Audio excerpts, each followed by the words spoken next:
के पास आ रहे हैं कोहर साहब, ये जो मनदीप जी कह रहे हैं कि हरियाणा की हम बात करें तो हरियाणा में सरकार ने 24 फसलों पे लागू कर दी। हालांकि तंज के तौर पे कुछ लोग तो ऐसे बोलते हैं कि यहाँ पे फसलें 19 होती हैं और आपने 24 ले ली। उन्होंने कहा जी जो नहीं होती हमने तो नारियल को भी उसमें शामिल कर दिया। लेकिन मनदीप जी कह रहे हैं कि ये कागजी फैसला है, मंडी में ऐसा नहीं होता। सहमत हैं आप इनसे?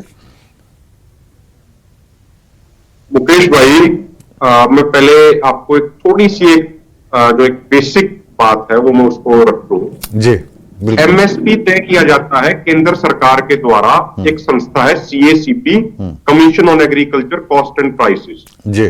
Commission on agriculture cost and prices हर साल 2 बार रबी और खरीफ की सीजनों के लिए एमएसपी डिक्लेयर करता है और टोटल मिला के मात्र 23 फसलों का 23 क्रॉप्स का एमएसपी डिक्लेयर किया जाता है। तो माननीय मंत्रीगण ये बता दें कि एमएसपी डिक्लेयर ही 23 का होता है, तो हमारी हरियाणा सरकार के माननीय मुख्यमंत्री नायाब सैनी जी 24 फसलों का कहां से दे रहे हैं? 24वीं फसल का तो एमएसपी डिक्लेयर नहीं करती सेंट्रल गवर्नमेंट, और एमएसपी डिक्लेयर करना स्टेट गवर्नमेंटों का नहीं, वो सेंट्रल गवर्नमेंट का काम है।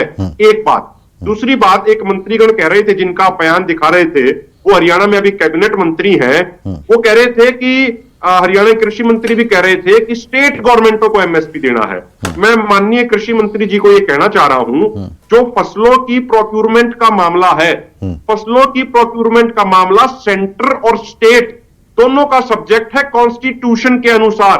आप देखिए, जो प्रदेश गवर्नमेंट हरियाणा सरकार अनाज खरीदती है, ये किसके लिए खरीदती है? कुछ हैफेड जैसी हरियाणा की भी संस्थाएं हैं, लेकिन बड़ी जो खरीद होती है वो एफसीआई के कहने पे होती है, कुछ की नेफेड के कहने पे होती है, कुछ की एनसीसीएफ के कहने पे होती है। तो अकेला स्टेट गवर्नमेंट कभी भी, कोई भी स्टेट गवर्नमेंट, चाहे वो पंजाब की आम आदमी पार्टी हो, चाहे वो हरियाणा की भारतीय जनता पार्टी की सरकार हो, या किसी और पार्टी की सरकार हो किसी भी स्टेट में, वो स्टेट गवर्नमेंट अपने लेवल पे एमएसपी गारंटी एंश्योर नहीं कर सकती। सेंटर और स्टेट गवर्नमेंटों को मिलकर करना पड़ेगा। एक जी, चलिए एक सुनिए मैं आप ही के पास हूं, कहीं नहीं जा रहा हूं। कोहर साहब, धीरे धीरे समझेंगे तो विषय क्लियर होगा। आपने बताया कि खाली जो राज्य की सरकार है वो एमएसपी पर फसल नहीं खरीद सकती। 23 फसलें हैं जिनको एमएसपी देने की बात केंद्र सरकार करती है। अब बात हम हरियाणा और पंजाब की दोनों की आज कर रहे हैं, तो पंजाब में इसकी जिम्मेदारी है भगवंत मान की सरकार पर और हरियाणा में इसकी जिम्मेदारी है भाजपा की नायब सिंह सैनी की सरकार पर। तो नायब सिंह सैनी का ये दावा है कि 24 फसलों पर हमने एमएसपी दे दी है, तो फिर वो क्या सही नहीं बोल रहे हैं? और अगर वो सही बोल रहे हैं तो भगवंत मान जी को एमएसपी देने में क्या दिक्कत आ रही है और इसमें केंद्र की क्या भूमिका है, ये भी थोड़ा समझा दीजिए। देखिए मुकेश जी, ना तो माननीय नायाब सैनी जी सच बोल रहे हैं और ना ही माननीय भगवंत मान जी सच बोल रहे हैं। अभी कुछ दिन पहले भगवंत मान जी ने बोला था कि पंजाब में मूंग के एक एक दाने की खरीद एमएसपी पे होगी, लेकिन किसी किसान को मूंग का एमएसपी नहीं मिला। अभी आप मेरे एक साथी बोल रहे थे पहले, मनदीप भाई, कि अभी धान की खरीद में आप देख लो, चाहे हरियाणा की बात कर लो चाहे पंजाब की बात कर लो, कितनी परेशानी किसानों को हुई। सरकार कहती है भाई सेलर अभी हड़ताल पे गए हुए हैं, हम इतने मॉइस्चर से ज्यादा का नहीं खरीदेंगे। हमने देखा जिन 17 लिमिट है मॉइस्चर की, कि 17 पे या 17 से नीचे सरकार खरीद लेगी। किसान लेके आया जब मंडी में, उसका मॉइस्चर 17 था। ये पंजाब हरियाणा दोनों की मैं बता रहा हूं मुकेश भाई। आपने बड़े अच्छे से बात कही कि लोगों को समझने की जरूरत है, तो समझाने के लिए मैं एक बात ये रख रहा हूं। जिसका 17 मॉइस्चर था वो खरीदने के लिए वैलिड था, ठीक है, एजेंसियों द्वारा।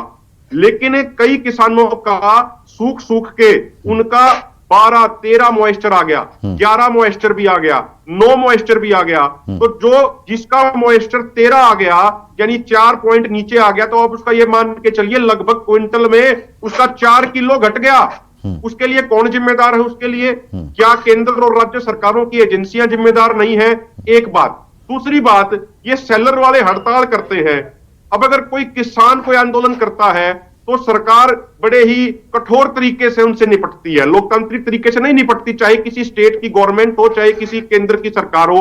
आप देखिए, अभी टल्लेवाल साहब को 26 तारीख को आमरण अनशन शुरू करना था, तो पंजाब सरकार ने जो भगवंत मान जी की अमित शाह जी से दोस्ती है, उस आधार पे उन्होंने 25 तारीख की रात को 2:45 में, यानी 26 की सुबह 2:45 पे सैकड़ों पुलिसकर्मियों ने आके उनको इस तरीके से गिरफ्तार किया जैसे वो कोई बहुत बड़े आतंकवादी हो।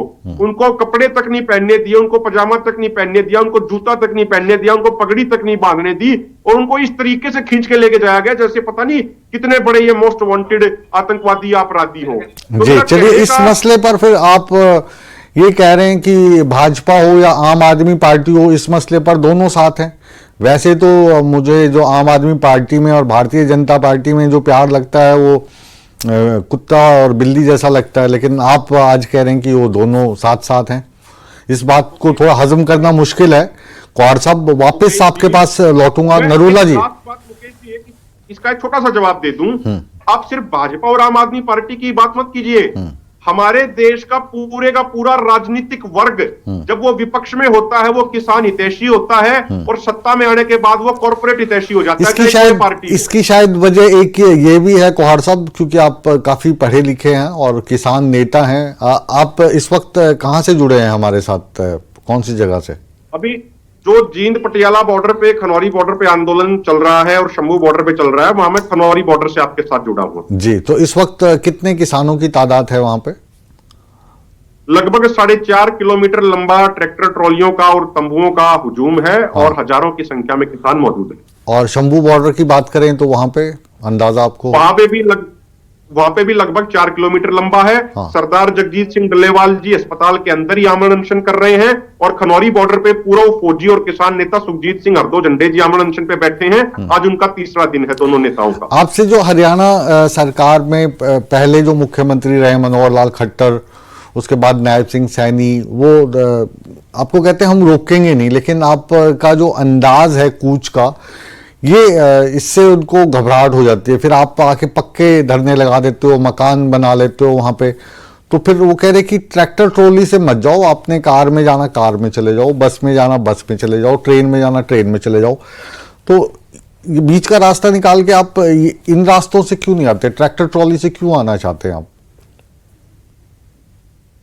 मुकेश जी, हमने जब 13 फरवरी से आंदोलन शुरू हुआ तो हमने 6 मार्च को कॉल दी थी कि पंजाब और हरियाणा के अलावा हमारे जो किसान भाई हैं, हमारे ऑर्गेनाइजेशनों से जुड़े हुए, वो पैदल आएंगे। लेकिन उनको जगह जगह बिहार के किसानों को, उत्तर प्रदेश के किसानों को, तमिलनाडु के किसानों को रोका गया।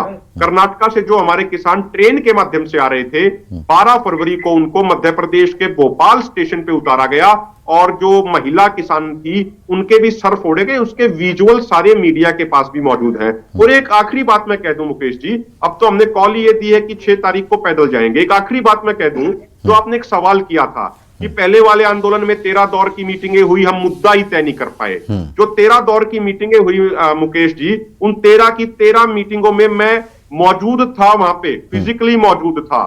हमने बिल्कुल क्लियर कट बात कही थी, 3 कृषि कानून रद्द किए जाए और एमएसपी का गारंटी कानून बनाया जाए। ये एमएसपी का गारंटी कानून बनाने की मांग हमारी नहीं है। माननीय प्रधानमंत्री मोदी जी जब गुजरात के मुख्यमंत्री होते थे और कंज्यूमर अफेयर कमेटी के चेयरमैन थे, तो 2011 में माननीय नरेंद्र मोदी जी ने कहा था डॉक्टर मनमोहन सिंह जी को पत्र लिख के कि प्रधानमंत्री जी, डॉक्टर साहब, खाली एमएसपी घोषित करने से कुछ नहीं होगा। वापस आपके पास लौटूंगा कौहर साहब। बहुत अच्छी आपने जानकारी दी और बहुत अच्छी बातचीत चल रही है, और इसी सौहार्दपूर्ण तरीके से आप हमें समझाते रहें, हम समझते रहें, और दोनों पक्षों की बात हो, हम ये चाहते हैं। भारतीय जनता पार्टी से हमारे साथ प्रवक्ता के तौर पर जुड़े हैं चेतन